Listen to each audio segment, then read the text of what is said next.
살펴보겠습니다. 먼저 피고인들 모두 유죄 피고인들에게 공통되는 양형사유입니다. 내란죄는 국가의 존립과 헌법 질서를 파괴하는 중대한 범죄입니다. 국민 주권주의, 자유민주적 기본질서, 국민의 기본권 보장, 법치주의 등 헌법의 본질은 우리 사회가 수많은 희생과 노력을 통해 정립하고 지켜온 것으로 폭력으로 헌법기관의 권능 행사를 불가능하게 하거나 헌법과 법률을 소멸시키는 것은 어떠한 경우에도 용납될 수 없습니다. 특히 피고인들은 국가의 안전 보장과 국토 방위의 신성한 의무를 저버린 채 국가와 국민을 위해 사용되어야 할 군사력을 개인과 특정 세력의 이익을 위하여 사용하였습니다. 위헌 위법한 비상계엄에 저항하는 수많은 시민들과 자신들의 임무가 적법한지 의문을 제기하며 당황하는 부하원들을 외면한 채 스스로의 판단을 내려놓고 상관의 불법한 명령을 맹종한 피고인들의 행위로 인하여 대한민국 국군의 명예와 자긍심은 씻기 힘든 상처를 입었고 자신의 의사와 무관하게 동원된 수많은 장병과 수사관들에게 내란의 동조 세력이라는 불명을 입게 하였습니다. 국민은 극도의 불안에 빠졌고 국제사회에서 대한민국이 쌓아 올려온 이상한 심각하게 실추되었습니다. 군대 내에서 상관의 명령의 적법성과 정당성에 대한 신뢰를 훼손시킴으로써 국가의 전력에도 회복하기 쉽지 않은 손상을 남겼습니다. 나아가 이 법원은 자유민주주의 국가에서 도저히 용납할 수 없는 이 사건 내란 범행에 대한 엄정한 책임을 피고인들에게 물어야 할 책무를 국가와 사회로부터 요구받았습니다. 이 사건의 중대성에 상응한 처벌을 함으로써 향후 모두에게 다시는 내란을 도모하거나 가담하지 못하도록 경종을 울릴 필요성이 있습니다. 개별적 양형 사유에 대해서 살펴보겠습니다.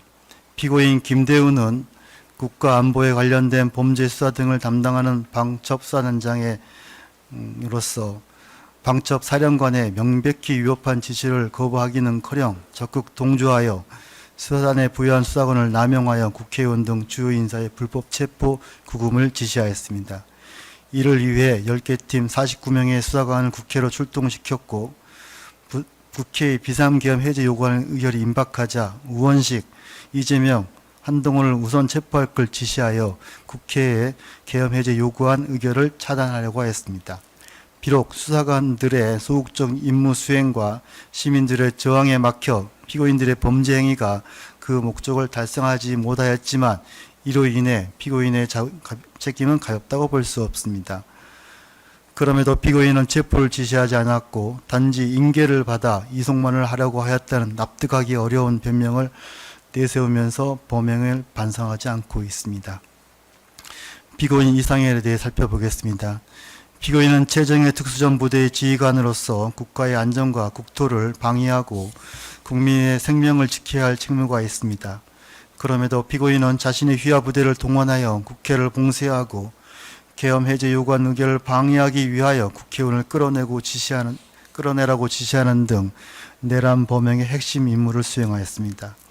특히 일공수여단은 과거 군사반란 당시 신군부의 핵심 무력으로 헌정 질서를 유린했던 아픈 과거가 있는데도 피고는 이러한 역사적 교훈을 망각한 채 다시 소속 군인들을 민주주의를 유린하는 현장으로 밀어넣었습니다.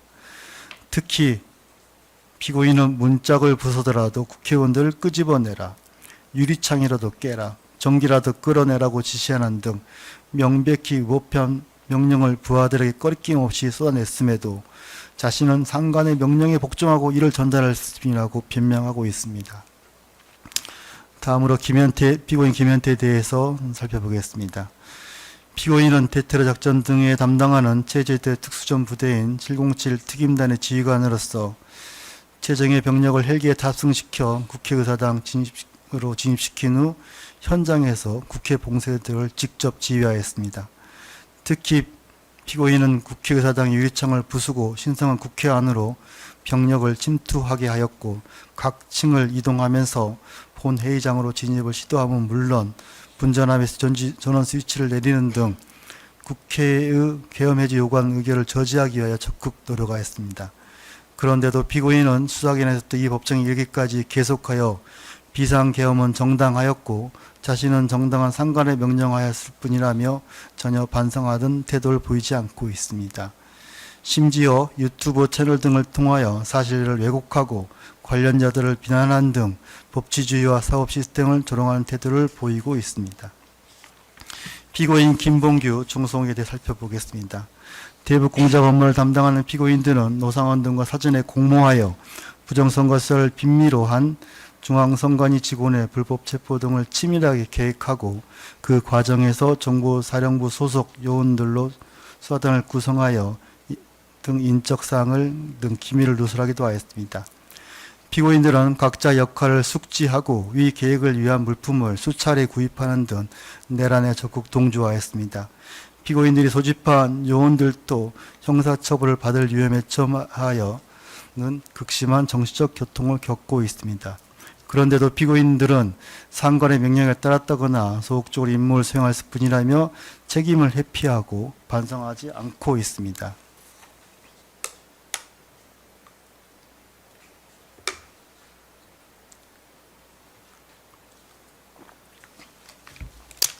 이상의 공통 및 개별 양형 사유들과 피고인들의 나이, 성행 환경, 범행의 동기 수단과 결과, 범행 후 정황 등 이 사건 변론에 나타나는 양형 조건들을 종합하여 다음과 같이 선고합니다. 피고인들 모두 일어나세요. 주문. 피고인 김대우를 징역 5년, 피고인 이상현을 징역 10년, 피고인 김현태를 징역 12년, 피고인 김봉규 징역 7년, 피고인 정성을 징역 7년에 각 처한다. 피고인 박헌수와 피고인 고동희는 각 무죄. 피고인 김대우의 징역 5년, 이상현에 대하여 징역 10년, 피고인 김현태의 징역 12년, 피고인 김병규 정성을 각 7년에 처합니다. 피고인 박헌수, 고동희는 각 무죄입니다. 피고인들 판결에 불복이 있을 경우 일주일 이내에 이 법원